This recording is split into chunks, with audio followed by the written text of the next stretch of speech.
Hello, everybody. Welcome to another episode of Where Work Meets Life. I'm really excited about today's episode on never not working, how always on cultures are bad for people and business, with Dr. Malissa Clark, an associate professor of industrial organizational psychology from the University of Georgia, an author of a very exciting upcoming book we're going to talk about, and a thought leader on overwork and workaholism.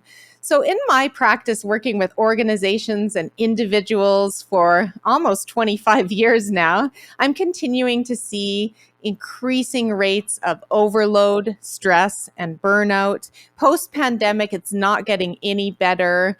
And the lure of constantly achieving and producing is something that I've grappled with personally as a business owner, a serial entrepreneur, a mom of three. There's always lots of things on the go. And I grapple with my own levels of overload. And I wanted to dive deeper into what work addiction is, achievement addiction, workaholism. And I stumbled across the great Malissa Clark, and she's an IO or industrial organizational psychologist like I am, and a foremost researcher on workaholism and overwork.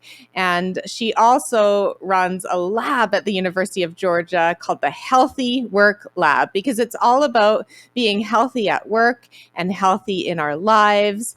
And yeah, I'm going to pass the mic over to Malissa to tell us a little bit more about herself. If I left out anything important, Malissa. I think you covered it quite well. Thank you for that introduction, and thanks for having me. I'm really excited to be here talking with you about this and about this topic that I'm really passionate about. Awesome. Well, it was sure an honor pre-reading and endorsing your book. And I guess what I want to know, first of all, is what led you to focus on overwork and workaholism, Melissa? Yeah, that's a great question. I think I'm guilty of what many of us call me search, that similar to you, I've struggled my whole life with feeling like I just needed to constantly be doing, having to prove myself. And this started, from a very young age in grade school and then continued through college and into my work career and then into grad school and beyond. And as I finished things off my checklist, I would just continue to add more and more to my plate. Um, and in grad school, there was a class project actually that we got to choose the topic that we were going to study. And I came up with the idea of studying this thing I had read about called workaholism. I wasn't really sure what it was, if it was a real thing or just kind of one of those quirky terms. So I really dove into the research, and from there, I guess the rest is history. I just kind of stayed in the same realm in terms of research topic because there was just so much more to uncover. As I uncovered a little bit, I just kind of started peeling off the layers to understand what this concept of workaholism was. So yeah, it really was about trying to understand myself and hopefully practice what I preach in terms of strategies for combating workaholism in my own life. And I'm still a work in progress on that. I'll be quite honest with you about that. No, and I really appreciate your authenticity, and it's a continual struggle for me too. And I hope that our conversation can shed some light on what's happening with the topic of workaholism. And you're from the US, I'm from Canada. We had a conversation before the podcast on how I would argue that the US struggles more with overwork than most other countries in the world. Would you agree? It's definitely up there. There are some other countries and cultures that struggle just as much, if not more than the US. Japanese culture, China, South Korea, all have a very workaholic culture. Interestingly enough, I would say the area of the world that studies workaholism the most is Europe. And I feel like there are a lot of European countries that actually do a much better job than us on a national scale of, limiting work hours and valuing time off for example, maternity and paternity leave, or just vacation in general. So I found that really interesting as I started getting into the research that, some cultures that actually I think do a much better job. There are some researchers that also study this topic, and it just goes to show, I think, how important this idea of not overextending ourselves is really universal. So yes, I agree with you. U.S. in particular has a culture problem, but it's really something that people struggle with everywhere. Hmm. And I can see that, and it just becomes such a part or a fabric of the way things are that, maybe I could see why it's not studied as much, because it's not perceived as much of a problem as it is. Exactly. Yeah, someone I interviewed put it that it's like water to a fish. It's just all around them. They're breathing it. They don't even notice that they're in this environment, but it's so ingrained in us from such a young age. Um, and I think this is why still, when I tell people that I study workaholism, they're kind of like, yeah, that's a thing, sure. They don't really take it very seriously. But I think that once you break it down into what workaholism is and the different components, um, I think people can start to relate to it a little bit better. This is one thing, I guess, if you don't mind me kind of going on my soapbox about workaholism. It's not just this uh, either or. Either you are a workaholic or you're not a workaholic. It's a spectrum, right? So we can all have workaholic tendencies. And so the way or habits. And so the way I think about it is there might be aspects that I struggle with more than others. And we each might have workaholic tendencies in certain areas, but it's not something that you can say, oh, I'm not a workaholic, and so I don't have to worry about it. And we can probably go into, if you want, the different aspects of workaholism that I think people might want to pay attention to with themselves. Yeah, I would love that. Go ahead. Okay. All right. So I break it down into four main parts. So four main components. So there's the behavioral part that people see. That's the most obvious. People are working all the time, right? They're putting in long hours, not calling it quits, working on weekends or vacation. I think that's kind of the most obvious aspect of workaholism. And, something that people can start to notice their own tendencies and habits around their behaviors about working, whether they are able to shut it off and stop working during these times when they're supposed to be doing other things. But that's just one piece of it. There's a motivational component that I find really fascinating, in that a lot of individuals that I speak with, and speaking from personal experience, it's this inner compulsion or feeling like I ought to be working all the time.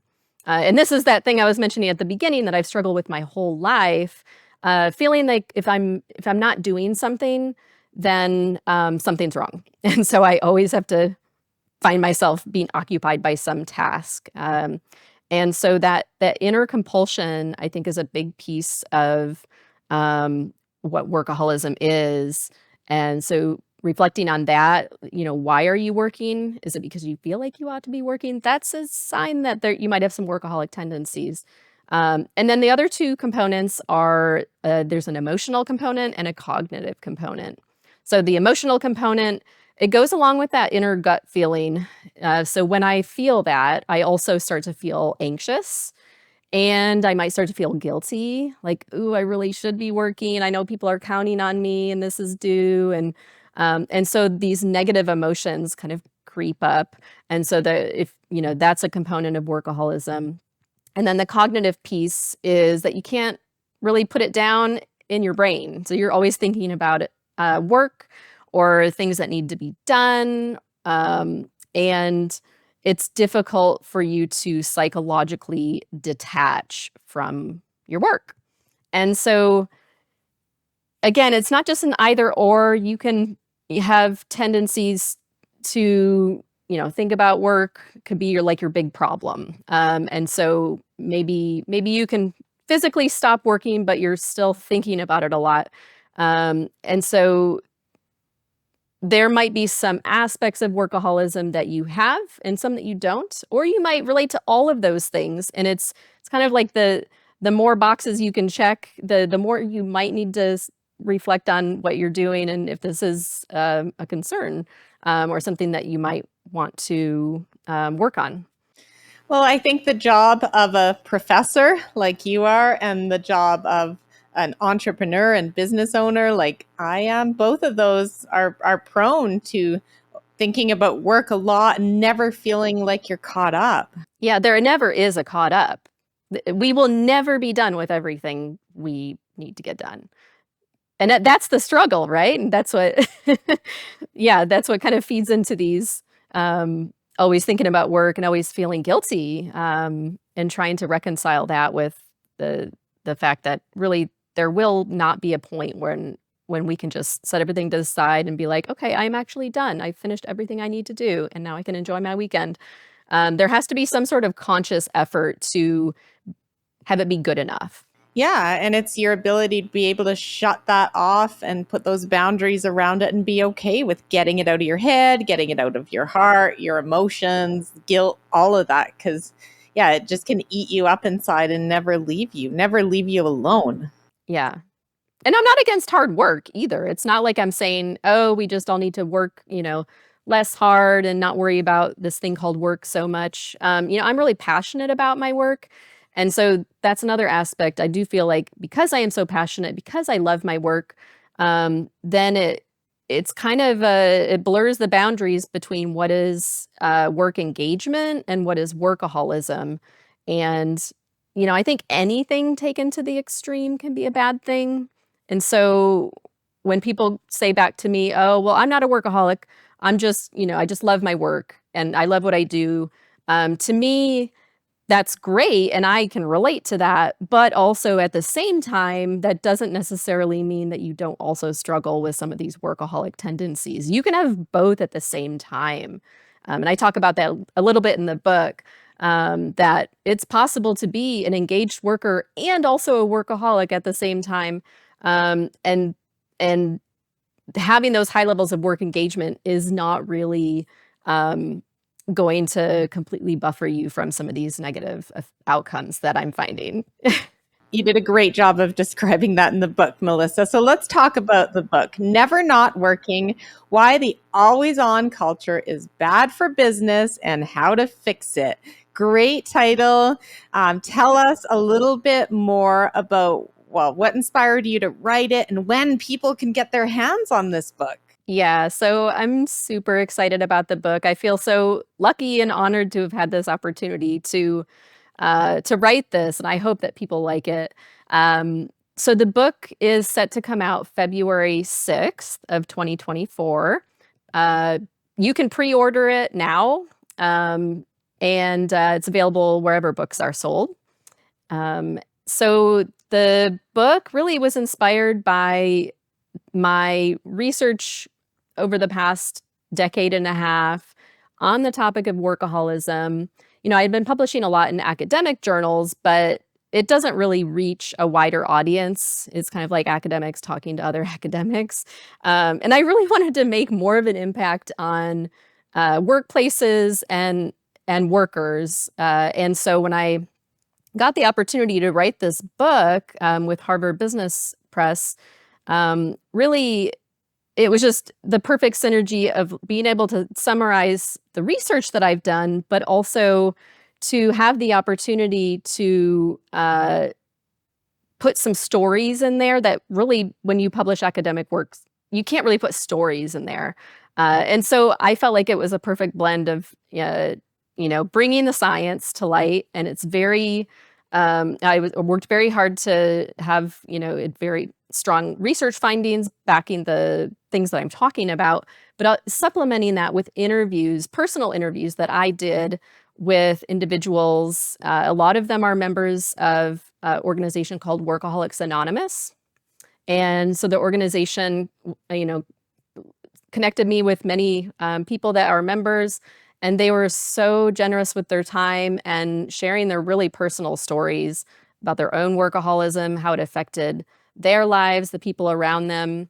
I also interviewed a lot of individuals from the business world who are working to fight for a better balance.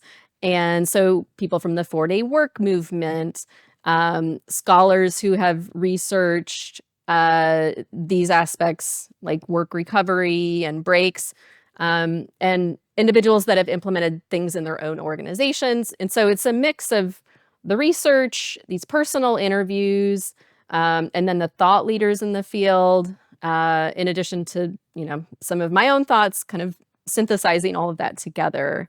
So I really had a great time writing this book, and it was super, it was a great reflective opportunity for me to really, again, try to take all of this advice and the science and really think about how workaholism has affected me personally and how I want to move forward, with my career in my life, using all that science, hopefully for the greater good, but also to help myself as well.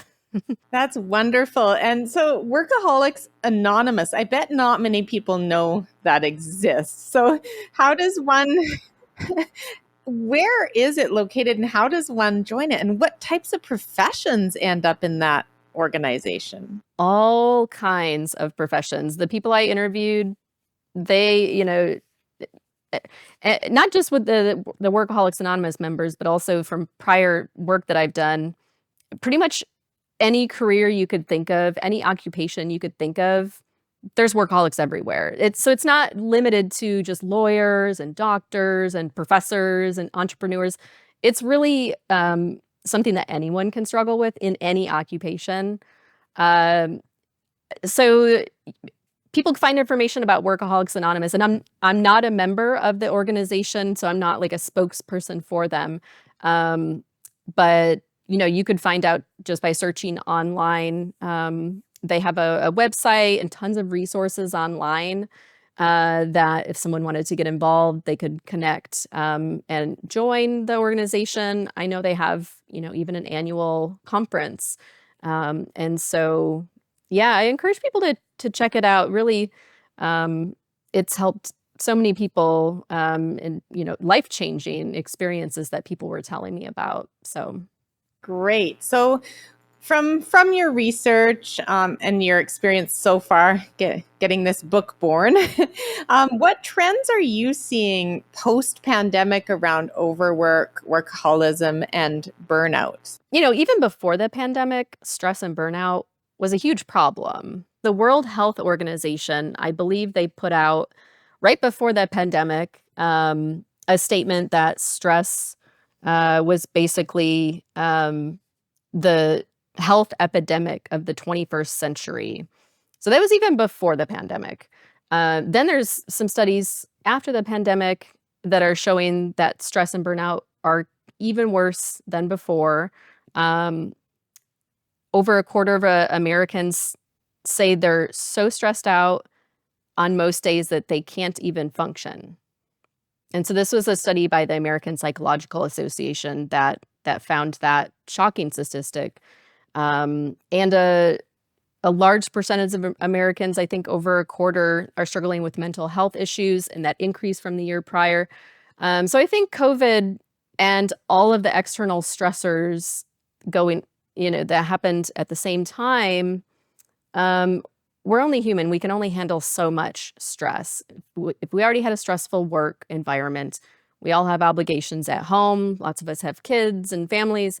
And then you add all these additional stressors of the most, consequential thing that's happened to all of us to go through a global pandemic, on top of our regular stress.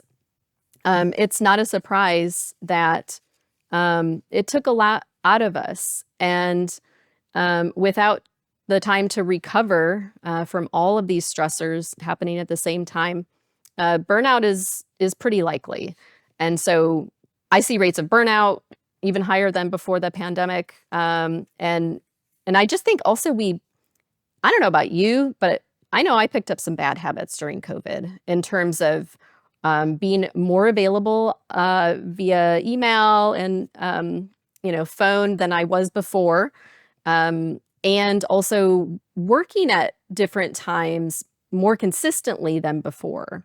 Microsoft did a really interesting study of workers with their platform Teams during COVID, and they found, based on keystroke data that they were analyzing, that for about a third of the people, there was a third peak of productivity that happened at night.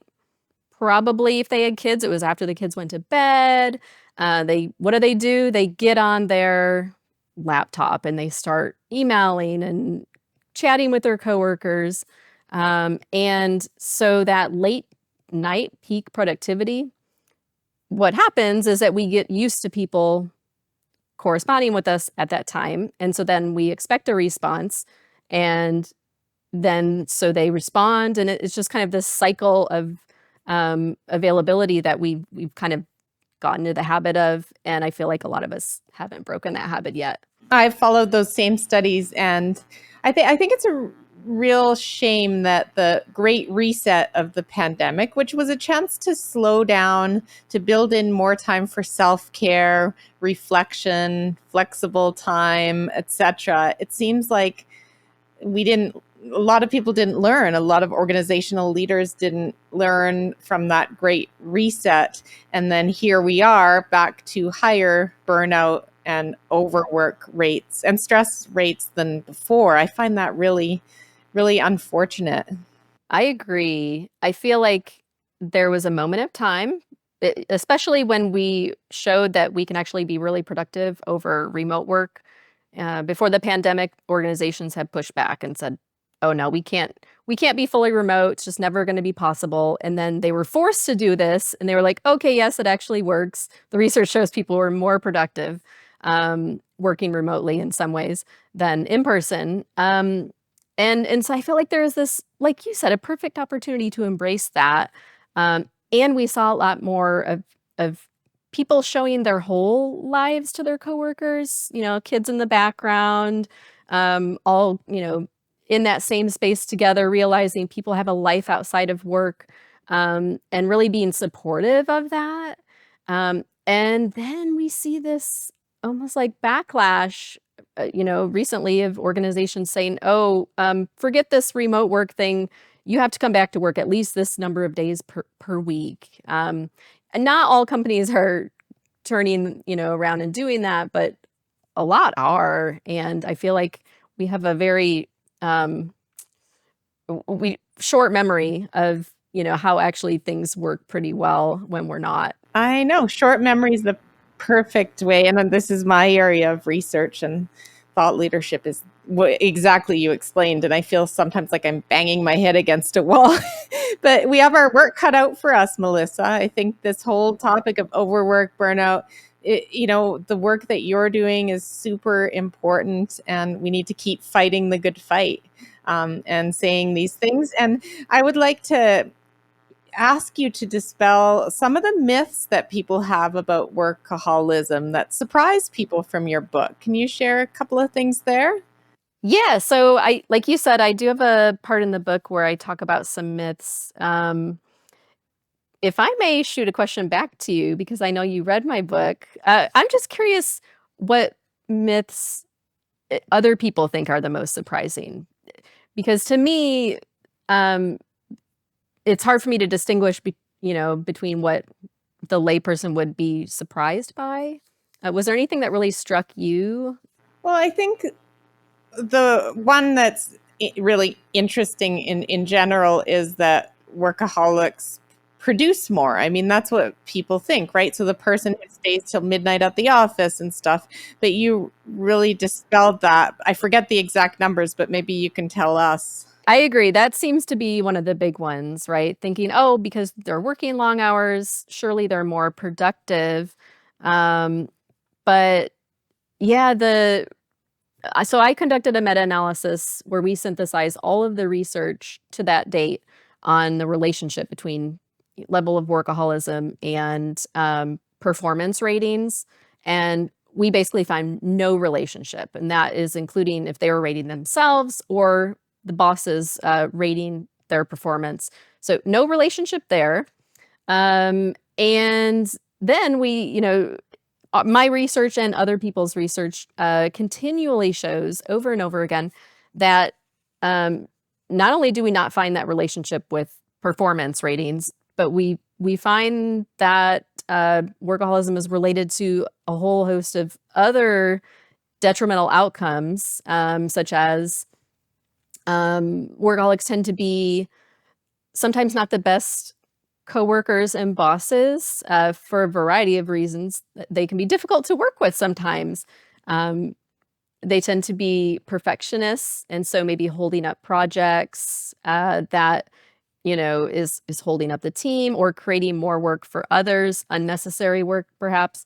Poor delegation, poor scoping, not really accounting for the amount of time that it actually might take to complete a project, and over promising to customers, oh, we'll get it done next week, when actually it's a month-long project. So what does that mean? Everyone's working late into the night and on the weekend.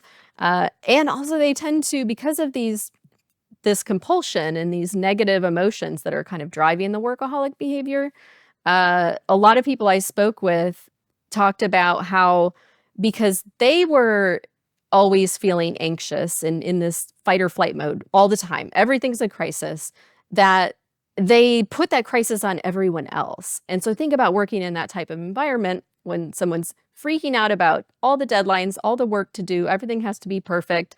But also they have a hard time delegating to others. It's no wonder why we're not finding that link with productivity and performance, because of all these other aspects of workaholism that just simply spending the hours working, it's not really going to lead us to the same kind of success as if we were working smarter, not longer. Mm-hmm. And that, I think you really answered my next question, in that if you have a workaholic culture with a whole bunch of workaholic tendencies happening within it, it ultimately impacts the business success, right? Because things are inefficient, people burn out, etc. Yeah, it really does. And, there may be some short-term wins, I guess, but that's the thing. I mean, we're playing the long game. We don't want people to constantly turn over and have to retrain new workers. Eventually people, when they're not taking that time for rest and recovery, they're going to burn out. They just will. It's a matter of time. Or their bodies just might start shutting down on them. I mean, you would be astounded some of the stories that I was told from talking with individuals from Workaholics Anonymous, having multiple heart attacks, autoimmune issues. I mean, workaholism is linked to increased risk of cancer. Just heart problems, high blood pressure, you name it. I mean, so it might not be that the individual experiences just burnout, but their health, at one point is most likely just going to give out. And so one of the chapters talks about, one, how do you identify this culture of overwork? What are the things you can look for? What are the signals that your organization is showing to employees? Things, for example, what are your norms and practices around communication and time off? Who's rewarded and why are they rewarded? So spotting those signals, but then also strategies for combating that culture of overwork. And so some of the stuff is, from talking with individuals in the 4-day work movement and other sorts of spheres where they're trying to make an impact, trying to make some change. It's changing a culture is not quick. It's not easy. There's no, perfect solution, and there's gonna be a lot of growing pains and, taking one step forward and 3 steps back. But I mean, we got to start somewhere is what I figure. We can't just throw up our hands and say, this is the way it is, because it doesn't have to be. Exactly. And I think it'll be really coming from the people, this post-pandemic overwork society. The people are going to continue to speak out and speak with their feet too by leaving workaholic bosses and workaholic cultures. Yes, exactly. I mean, we saw that during the pandemic with the Great Resignation. I mean, people were leaving in droves. And I know I keep on talking about the 4-day week movement, but I mean, the one thing I really love about this is they've collected so much data to support these interventions, with pre and post data. And it's really quite astounding. And one of the things that shocked me the most was the data collected during COVID of organizations implementing a 4-day week and responses from individuals basically saying there is not any sort of amount of pay that they would accept to go back to a 5-day work week. But also things like turnover declined in these organizations at the same time when the Great Resignation was happening and turnover everywhere else was increasing, and it was a huge problem. But for these organizations, it was going down, and people were, all of the metrics. I mean, just the data is just overwhelming. And I'm a big fan of following what the data are saying. Me too. And I'm actually interviewing Andrew Barnes on the podcast and Joe O'Connor. And I'm so excited about exploring the 4-day work week because it's a close cousin to flexibility and remote work, those other topics that I've focused my career on. So, what do you listen to or read for your own development, Melissa? I'm really curious if you could share a couple of resources with the audience. I have some books that I read when I was writing my own book that I really just love. And so one of them is the 4-day week book. I'm kind of pointing at my bookshelf behind me. But there's also this one. It's older.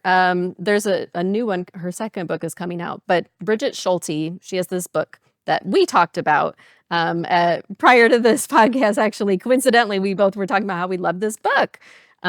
Overwhelmed, Work, Love, and Play When No One Has the Time is the title of her book. Again, solid research that she puts into this. Her new book coming out, I think, is called Over Work. Like, we're over it. We're done.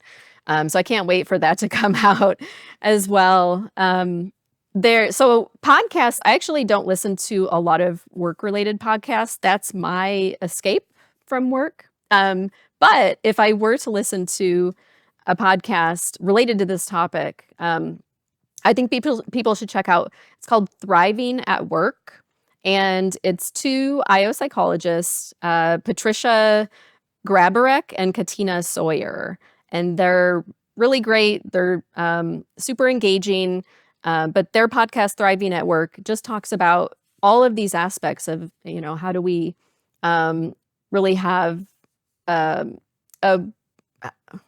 happy workplace and less stress. And they pull out research studies and kind of dive into that study and some takeaways. It's really, I just love that podcast. Wonderful. That is a great recommendation. We'll share it in the show notes and in the newsletter, etc.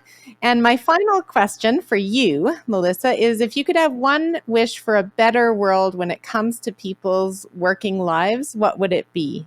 That's a great question. I just wish that when it comes to work, people would feel safe, supported, and personally fulfilled in whatever way that, matters to them. That would be my wish for a better working world.